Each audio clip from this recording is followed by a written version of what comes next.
Good morning, everyone. We're very happy that you're here. Can you hear in the far back? It's good. Okay, thank you.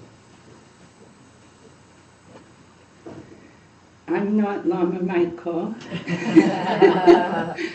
Nothing has changed that much in your vision or hearing. He was scheduled to be with us, but he had a little bit of inner ear imbalance on Friday. He's doing well, so don't worry, but he just wasn't up to coming and teaching. So everything's impermanent, and here we are. So I'm happy to be able to fill in.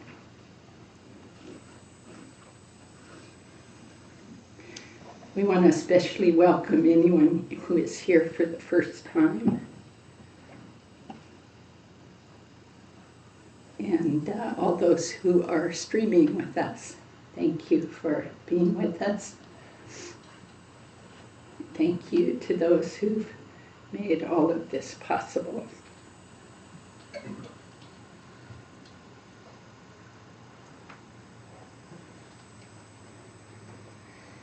So we'll follow the usual KCC schedule for our Sunday sits, which is we will do calm abiding together for about 45 minutes or so. We'll have a nice tea break during that time. If you've been here a long, long time, please notice if someone has not been here very long and introduce yourself to them, make them welcome. And if you're new here, feel free to approach anyone with any kind of question. We're happy that you've joined us.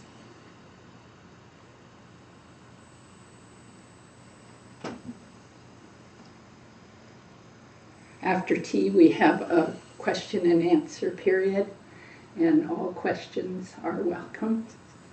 And we seem to learn quite a bit of Dharma off of the question and our attempts to find answers. So here today at KCC, we hope you find a place of refuge.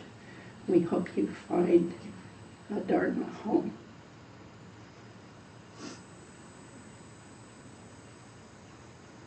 So let's take a moment simply to consider why you came here today. There's so many things in this busy human world that we could be doing. So simply look at your own motivation. It will tell you a lot.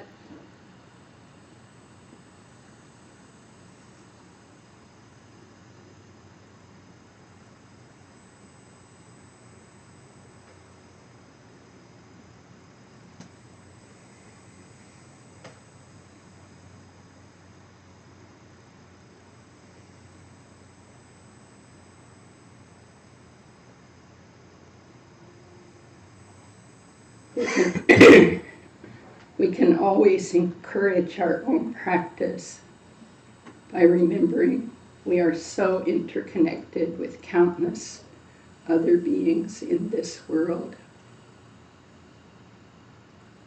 completely interconnected.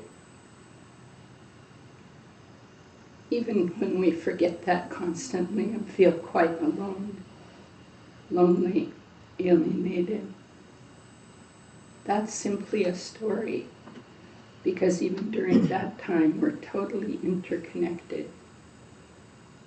Everything we think, say, or do affects all other beings.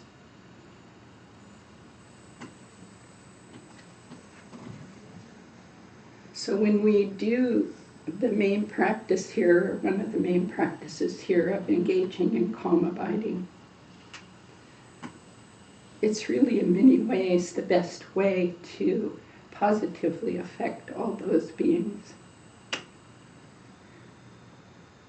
It sets the basis to experience the natural clarity, wisdom, and compassion that's in our own minds and hearts.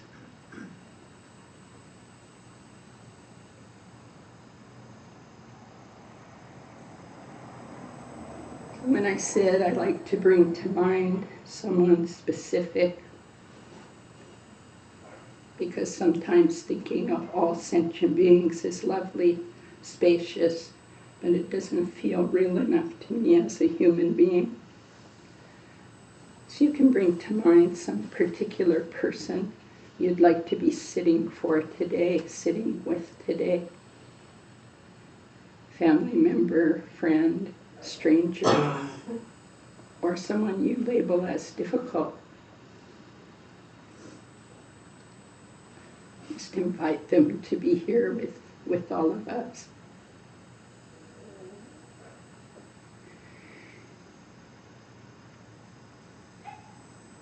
And let's bring to mind our 3-year retreatants who we're so closely connected to, completely interdependent.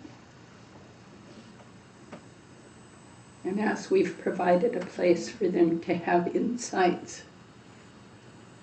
realizations, to practice this beautiful path in a deeper way, then we also benefit from that, and so does the whole world.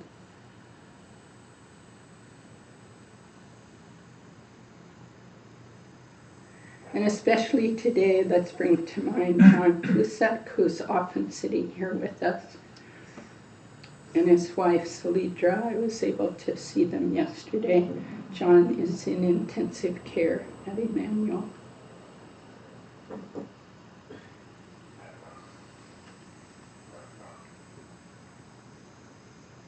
So how can we stop following the things that bring us suffering? We must still be following them because we're in this kind of suffering situation, not every moment. Well, we actually are every moment, but we feel at times it's pleasant enough.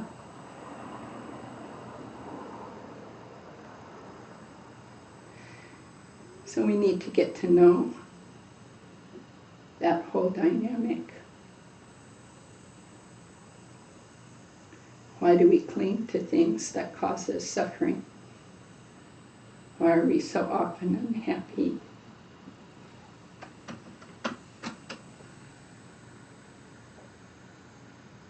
What's the cause of it? What's the end of it? So here we engage in this shine, calm abiding. This ability to focus. Sounds simple. Each one of you know, because you sit, that it's not simple. But it sets the foundation for knowing the nature of our minds and the nature of mind. And that foundation can be the basis for being able to transform all suffering into wisdom and compassion.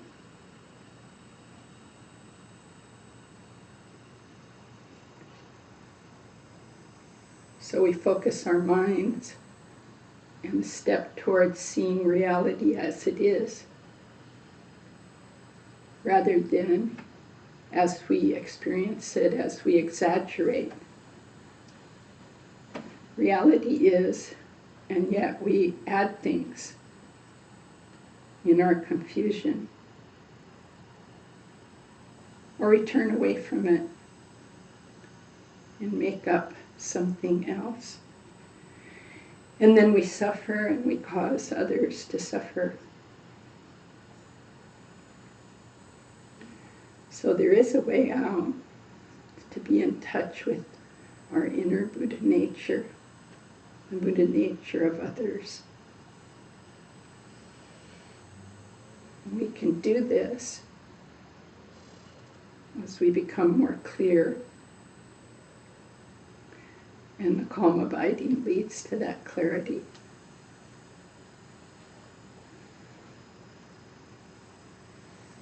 So now let's go for refuge and inspire our bodhicitta for that very purpose. Until the summit of enlightenment is reached, I and all beings go for refuge to the sources of true refuge. I will now practice the absorption of calm abiding in order to release all beings from their particular suffering and establish them in lasting peace and happiness. Until the summit of enlightenment is reached, I and all beings go for refuge to the sources of true refuge. I will now practice the absorption of calm abiding in order to release all beings from their particular suffering and establish them in lasting peace and happiness. Until the summit of enlightenment is reached, I and all beings go for refuge to the sources of true refuge. I will now practice the absorption of calm abiding in order to release all beings from their particular suffering and establish them in lasting peace and happiness.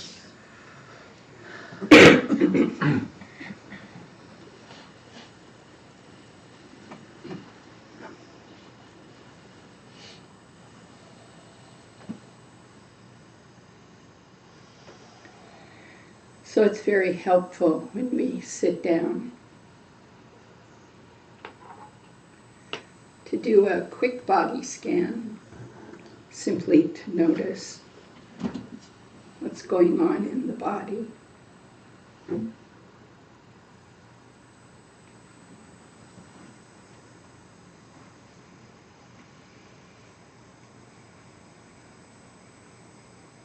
To relax the body as much as possible.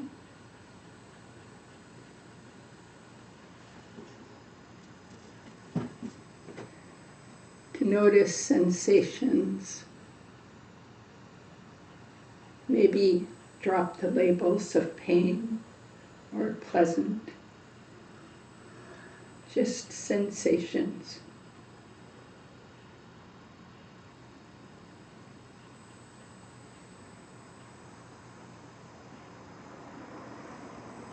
Right now, there's no need to project either suffering or any particular happiness onto this situation. No need to grasp or push away.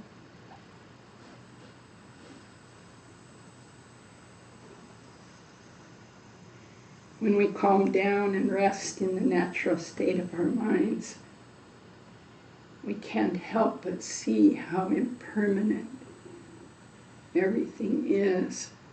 Thoughts, sensations, emotions, planning, memories, they simply come and go. If they seem to not come and go, it's because we've grabbed on.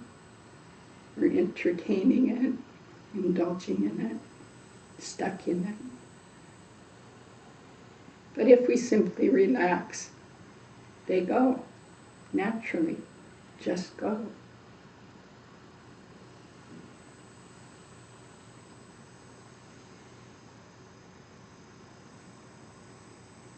This is the beginning of stepping away from suffering and towards freedom. Simply to notice how things actually are and aren't.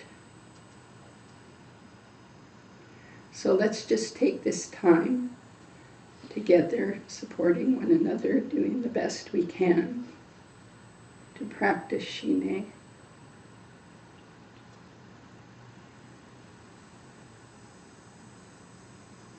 Every single time we wake up during the session, that waking up is noticing, oh, I'm off the object of meditation, which is usually the breath. It can be a very bright, small image of the Buddha or any other object you're used to using in your mind. But that moment of, oh, I've been lost in planning, lost in memories, lost in the fog of sleepiness. That moment is so wondrous. We experience waking up right there, coming back to the object of meditation. And we simply do this over and over until Carolyn rings the bell. We'll have a little break in the middle for a stretch. Enjoy your meditation.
Stretch if you need to.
By this virtue may I quickly realize Mahamudra and establish all beings without exception in this state.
When that bell rings, we can ask a question.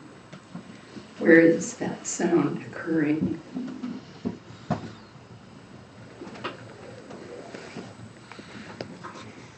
So, time for tea, and a few announcements before that. First of all, thank you to all of those who went on the Generosity Retreat, and to Bill and Dora for so beautifully leading it. We all benefit from those kind of practices, and they just spent a week doing generosity, so thank you. And secondly, Mary Woods is here, so I want to thank her so much for leading the children's program for the last 9 months. So kindly, so wisely, and making the parents and having fun, and therefore making the parents and children happy. Thank you, Mary. And as a source of inspiration, you might think that just think if we had a bigger center, then we could have a better place. We'd have more kids than what we're currently able to accommodate. Along the lines, though, there are a couple things coming up this summer for children and their parents, and they don't have to have been part of the children's program this year.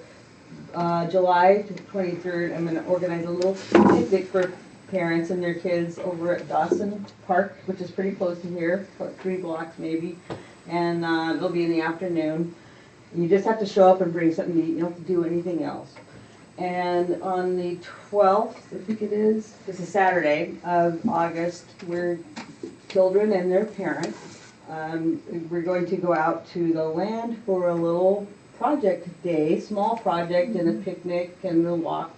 So it's just a day trip, but it's, about 2.5, 3 hour drive from here. So we'll leave a little early here and then try to be back, sometime in the afternoon. So if you have questions about that, please let me know. Okay, and I assume non-parents would be invited to for fun, or what? Well, I'm Or trying talk to you. Yeah, talk to me. We're Talk to you. We yeah, have to watch numbers. Yes, exactly. But sometimes it's good to have non-parents get involved, a few of you. Let's see, what else? August, we're going to have a wonderful retreat on deepening our Shine methods, led by Eric Treblehorn. So there's a poster on the bulletin board, and you can go online and look at that.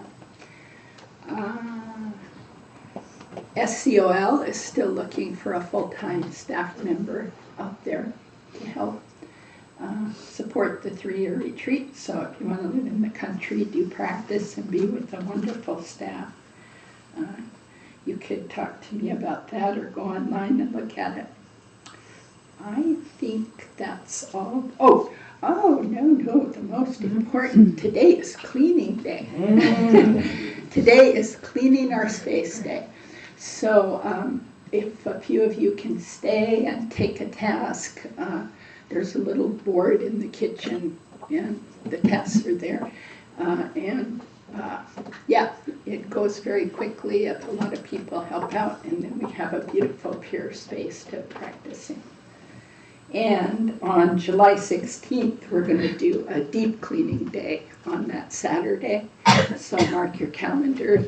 It'll be from 9 a.m. in the morning till 1 p.m. We're going to really get behind the altar, clean the girl room, clean many of the public spaces in a deeper way.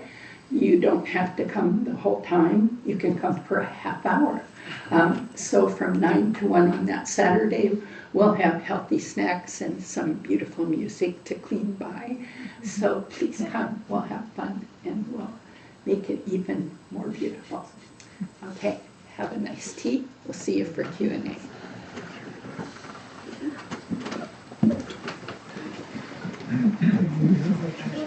Music to clean by.